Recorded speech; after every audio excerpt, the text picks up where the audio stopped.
It was an unusually hot day in mid-July, the kind of day that made the air feel thick and suffocating.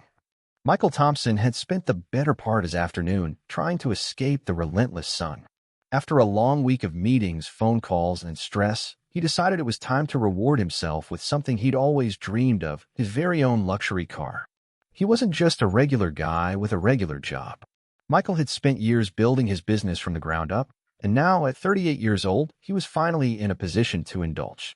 His black Mercedes-Benz E-Class, sleek and shiny, was waiting for him at a dealership on the outskirts of the city. The lot was lined with high-end vehicles, gleaming under the intense sunlight, and it screamed wealth and exclusivity. Michael wasn't fazed by the opulence. He was a businessman, after all. He had grown accustomed to the finer things in life. But as he walked toward the showroom, something about the place felt off. He pushed open the glass door and immediately felt the cool air conditioning hit his face. Inside, the showroom smelled of new leather and polished chrome, a perfect blend of luxury and class. The cars on display were pristine, each one more expensive than the last. But it wasn't the cars that caught Michael's attention. No, it was the dealership manager standing by the counter, giving him a once-over that made his skin crawl. The man behind the desk, dressed in an immaculate suit, looked up from his paperwork as Michael approached. His expression was cold, almost dismissive, as he studied Michael with a hint of condescension in his eyes. His name tag read Todd Green. "Can I help you, sir?" Todd asked, his voice dripping with sarcasm. Michael raised an eyebrow. He hadn't even said a word, and this man was already judging him based on something.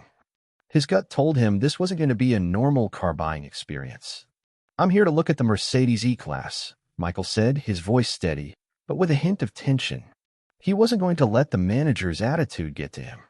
Todd's eyes flickered for just a second, but it was enough to make Michael feel uncomfortable. He could almost hear the wheels turning in Todd's head, deciding whether or not Michael was worthy of the car. Finally, Todd stood up from his chair and motioned for Michael to follow him. "You know," Todd started as they walked toward the car, "this is a high-end vehicle. Not everyone can afford something like this." Michael didn't respond immediately. He wasn't here to prove anything to anyone. He'd worked hard for everything he had, and he wasn't going to let some racist, elitist car salesman make him feel small. They reached the E-Class, and Todd leaned against it, his arms crossed.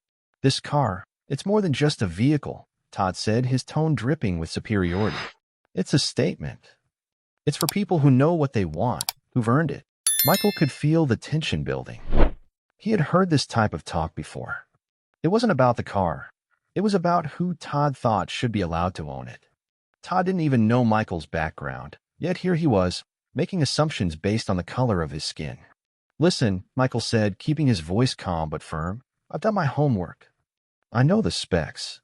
I don't need a sales pitch. I'm just here to make a purchase." Todd looked at him skeptically, clearly not impressed. "Right?" Todd muttered. "I'm sure you've done your homework. You know people like you." Todd's words trailed off, but the implication was clear. The subtle but unmistakable racism in his voice was hard to ignore.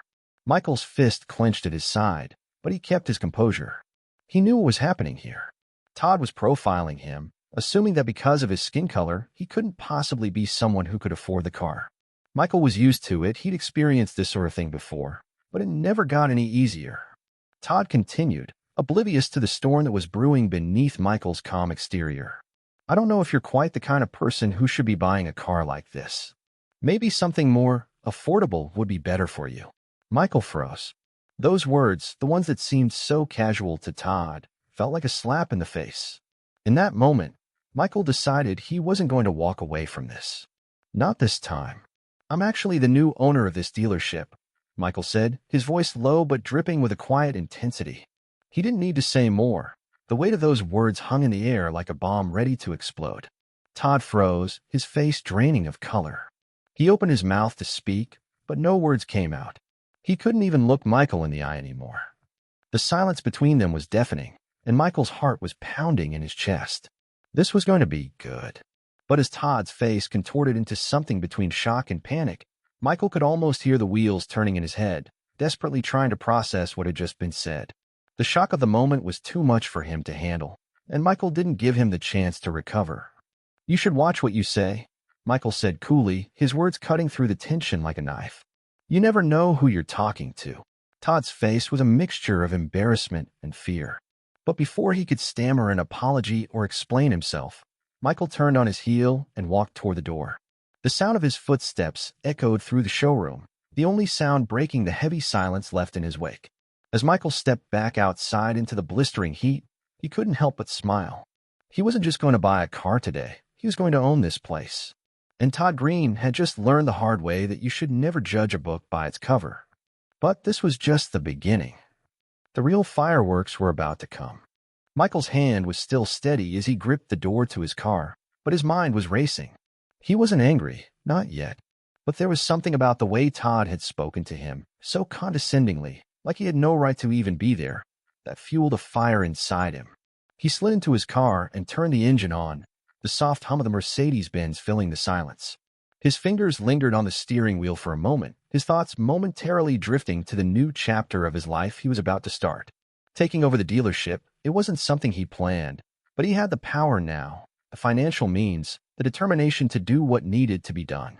He couldn't let Todd's actions slide. Not this time.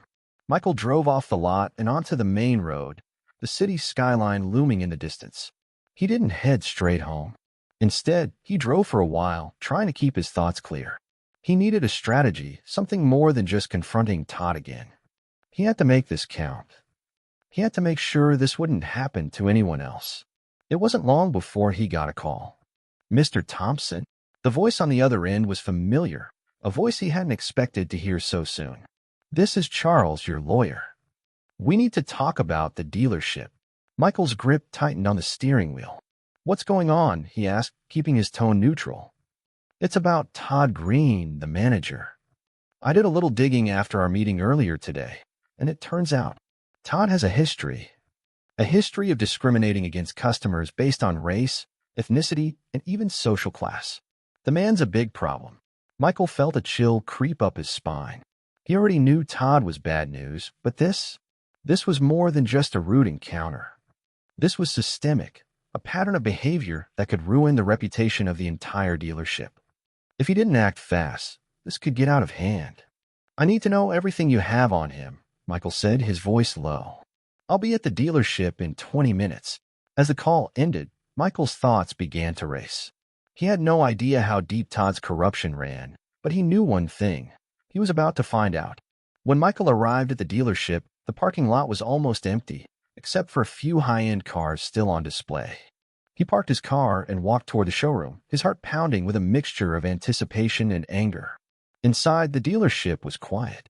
Too quiet. The air was thick, the tension palpable. As he walked through the glass doors, he spotted Todd behind the counter. But this time, Todd didn't look up. He was fidgeting with some paperwork, clearly avoiding Michael's gaze. For a moment, Michael stood there, just observing. This wasn't just about getting even, it was about making a statement. And he wasn't going to let Todd off easy. Finally, Todd looked up, his eyes wide when he saw Michael standing there, staring at him with an unreadable expression. Mr. Thompson, Todd stammered, his voice weak. I wasn't expecting you. So soon. Michael smiled coldly. Oh, I bet you weren't. Todd swallowed hard. He had no idea what to do, but he knew one thing for sure. He was in trouble. The way Michael was looking at him, it was clear that his days of sitting comfortably in his managerial position were numbered. You got a real problem, Todd, Michael said, taking a step closer, his voice ice cold. And it's not just with me. It's with your entire career. Todd's face went pale. He looked like he might collapse at any second. Mr. Thompson, please. I didn't mean. You didn't mean to? Michael interrupted, his voice rising just enough to let the anger bubble to the surface. You think you can treat people like dirt, judge them based on nothing but the color of their skin, and just get away with it? You think that's how this works? Todd took a step back, his confidence crumbling. I didn't know who you were. I thought you were just another. Another what, Todd? Michael's voice was cutting now. Another person you could belittle? Another person you could look down on because you think you're better than them? Todd's eyes darted around, desperately searching for a way out, but there was no escape. Not anymore. He had messed with the wrong person this time. I've already spoken with my lawyer, Michael continued, his voice steady, like he was delivering a final verdict.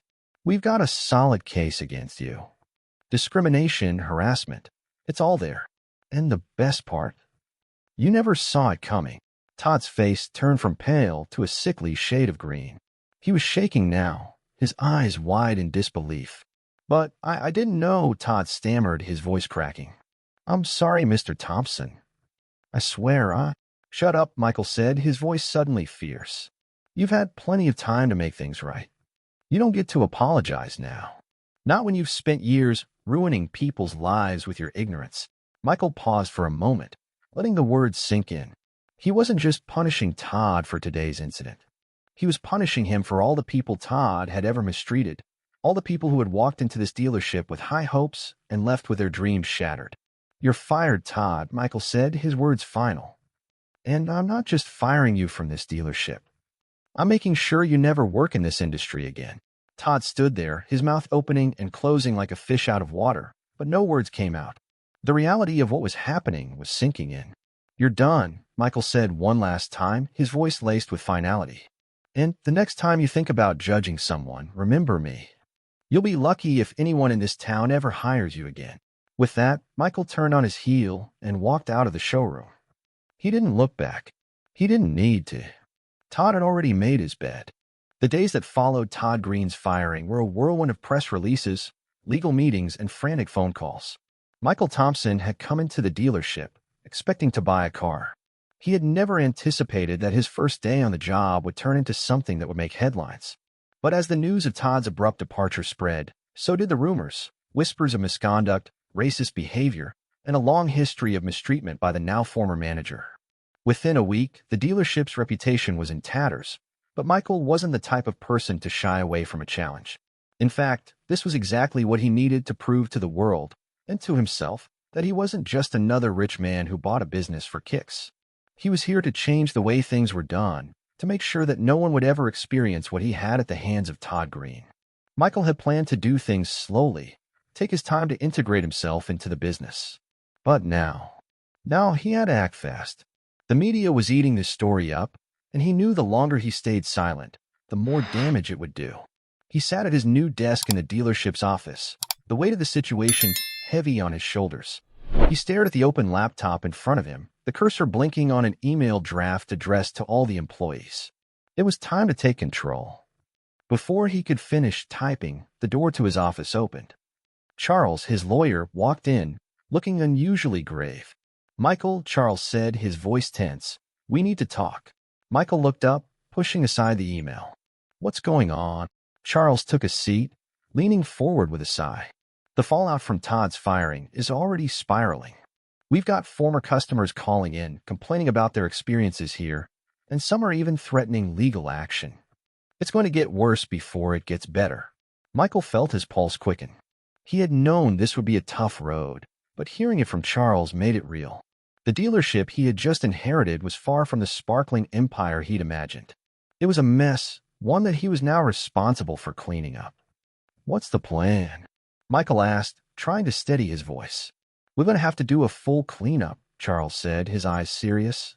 We need to reach out to these customers, offer them compensation, and make sure the public knows that you're taking over.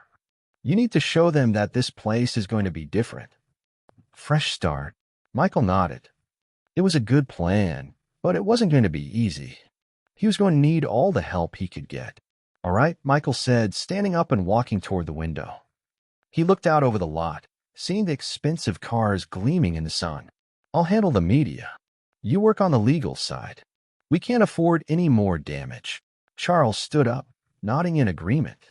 I'll get to work right away. But, Michael, you've got a storm ahead of you. Just be ready. As Charles left, Michael's phone buzzed on the desk. He picked it up, his heart skipping a beat when he saw the name on the screen. Lauren Hargrove, CEO of Hargrove Enterprises. Michael had met Lauren a few times at business functions, and she was one of the most well-known entrepreneurs in the city. But why was she calling him now? His curiosity piqued. He answered the call. Lauren, what's up? He said, trying to keep his voice neutral. Michael, Lauren's voice was smooth, but there was an edge to it. I heard about the mess with Todd. I'm guessing you've got your hands full right now, but I wanted to let you know that you're not alone in this. I've been through similar situations before. If you need any advice or help with your PR, you know where to find me. Michael paused for a moment, surprised by her offer. It wasn't often that someone in Lauren's position reached out to help someone like him. But then again, this was a woman who valued power, and if Michael could survive this storm, it would only increase his stock in the business world. I appreciate it, Lauren, Michael said, keeping his tone professional. I'm going to need all the help I can get. You're welcome. Just make sure you're careful. People will be watching closely now. Don't let this define you. The conversation ended, and Michael sat back down at his desk, his mind racing. The world was watching him, waiting for him to fail. But Michael Thompson wasn't the kind of person who backed down from a challenge. He was ready to turn this disaster into a victory. The following days were a blur. Michael sat down with the remaining employees, including the sales team, and made it clear that changes were coming. He was taking the dealership in a new direction, one that valued integrity, respect, and customer satisfaction above all else. He reassured the staff that they weren't going to be fired for Todd's actions, but they had to do their part to rebuild the business. The shift was subtle but necessary. Michael wasn't just managing a car dealership, he was rebuilding a reputation. Meanwhile, the media circus continued to amplify the scandals surrounding Todd. Reporters camped outside the dealership, hoping for a soundbite or a slip-up. Michael didn't give them the satisfaction. He held a press conference a week later, addressing the issue head-on. He owned his part in the business's transformation, making it clear that he would never tolerate the kind of behavior Todd had displayed. The press ate it up. Michael came off as calm, collected, and determined. And that was exactly what the media needed to see. But things weren't perfect. There were still the lawsuits to deal with, disgruntled customers to win over, and skeptics who doubted Michael's ability to turn this place around. The work had only just begun, and the real battle was just starting. As the weeks went by, Michael began to see small signs of change. The dealership's customer service improved, word-of-mouth referrals started to come in, a few of the high-profile clients that Todd had lost due to his discriminatory actions were starting to return. Slowly but surely, Michael was gaining the respect he deserved. But there was still one thing nagging at him. The person behind the scenes, the one who had put this dealership in such a compromised position in the first place. Michael had a feeling that Todd wasn't going to go quietly. The weeks following Michael's press conference were some of the most grueling of his life. The dealership was on a slow road to recovery, but it wasn't going to be easy. Every move he made was scrutinized, every decision questioned. Yet, despite the constant pressure, Michael refused to back down. He was determined to prove that this wasn't just a crisis, this was an opportunity to rebuild, to create something better, and to make sure no one would ever treat people like Todd had. But as the dealership began to stabilize, Michael started to notice something troubling, something he hadn't anticipated. Todd wasn't just gone from the dealership, he was actively working against Michael. It started with small things, anonymous complaints from customers, old associates sending cryptic messages, even strange phone calls. The tension in the air was palpable. Michael's instincts told him something was off, but it wasn't until the morning he got a call from Charles that everything clicked into place. Michael, Charles's voice was urgent on the phone. We've got a serious problem. Todd's not just sitting on the sidelines. He's been using his connections to undermine you. Michael's heart skipped a beat. He leaned back in his office chair, taking a moment to process the words. What do you mean? What's he doing? He's been in touch with some of the dealership's biggest competitors, Charles continued. People who want to see you fail. He's planting rumors, making sure they know about the past mistakes here. There are even whispers of people trying to sabotage your inventory. Nothing big yet, but enough to get people talking. Michael's grip tightened around his phone, his pulse racing. Todd wasn't going to just walk away. No, he wanted revenge. And if Todd had the power to make the people around him believe his lies, then this battle was far from over. I need everything you can find on Todd, every connection, every business partner. And I need it fast, Michael said, his voice steady despite the rising tide of anger inside him. I'm on it, Charles said before hanging up. Michael sat there for a moment, letting the weight of the situation settle in. Todd had burned bridges with him, but now it seemed like he was trying to drag Michael down with him. The realization was sharp. This wasn't just business anymore. It was personal. Todd had crossed a line, and Michael wasn't going to let him get away with it. Later that day, Michael met with Charles in person. The lawyer handed him a thick file, full of documents, emails, and reports that outlined Todd's connections with local competitors. As Michael flipped through the papers, his anger began to rise again. Todd wasn't just a problem within the dealership, he was a problem for the entire industry. There's something else, Charles added, his voice low. I found evidence that Todd was working with some shady individuals outside the car business, people who could hurt your reputation in ways you can't even imagine. Michael felt his stomach drop. The weight of the information was overwhelming. He had suspected something like this, but seeing the proof in front of him made it all too real. So what now? Michael asked, trying to steady himself. We hit back, Charles said, his eyes hard with resolve. We expose him. We go public with everything. His connections, his lies, his attempts to sabotage you. We make sure everyone knows who Todd Green really is. Michael thought for a moment. He knew it wouldn't be enough to just fire Todd or sue him. This wasn't about winning in the courtroom or making headlines. This was about ending the battle once and for all, cutting Todd off from everything he had worked for. He picked up the phone and made a call to the media. It was time to take this fight to the next level. The press conference was scheduled for the following morning, but Michael wasn't there just to speak about Todd's firing or the dealership's comeback. This time, he had a different agenda. When the cameras were rolling and the journalists were waiting expectantly, Michael stepped up to the podium. His heart raced, but his face remained calm. He had a plan, one that would not only expose Todd but also secure his position as the new leader of the dealership, the one who would no longer tolerate corruption or discrimination. Thank you all for being here today. Michael began, his voice firm. I want to take a moment to address the ongoing issues surrounding the dealership and the events that led to Todd Green's dismissal. But today, I'm here to tell you more than just his side of the story. I'm here to expose the truth.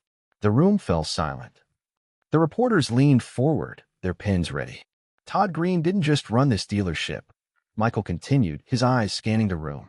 He used his position to manipulate, to intimidate, and to destroy careers. But what I didn't know until recently, is that Todd was involved with people who would stop at nothing to bring this dealership down. He's been using his contacts to spread lies, to sabotage my efforts, and to hurt anyone who stands in his way. A murmur spread through the crowd. Michael could see the shock in their eyes as they absorbed the information. This wasn't just a simple case of workplace misconduct. It was a conspiracy, an orchestrated attack on his reputation. I've got the evidence, Michael said, flipping open the file he brought with him. I've got emails, texts, even recordings that show how deep this goes. And I'm not backing down. Todd Green will answer for what he's done, and so will anyone else who tries to bring this dealership down. He paused, letting the weight of his words hang in the air. But this is bigger than Todd Green, Michael said, his voice growing stronger. This is about standing up for what's right. This is about creating a place where everyone is treated fairly, where no one is ever judged because of their race or background. This dealership isn't just a business, it's a community. And I'll do whatever it takes to protect that. With those final words, Michael stepped away from the podium, the cameras flashing as the journalists swarmed him with questions. But Michael didn't need to answer them. He had already won. The truth was out there, and Todd Green's reign of terror was over. The next few weeks were a blur. Todd tried to fight back, of course, hiring a team of lawyers and calling in favors from his old connections. But it didn't matter. The public had seen the truth, and they weren't on his side anymore. Michael's dealership flourished in the wake of the scandal, its reputation rising above the muck and mire that Todd had tried to drag it into. As for Todd, he disappeared. No one knew where he went, but Michael didn't care. The battle was over. And Michael had won, not just for himself, but for everyone who had ever been wronged by people like Todd.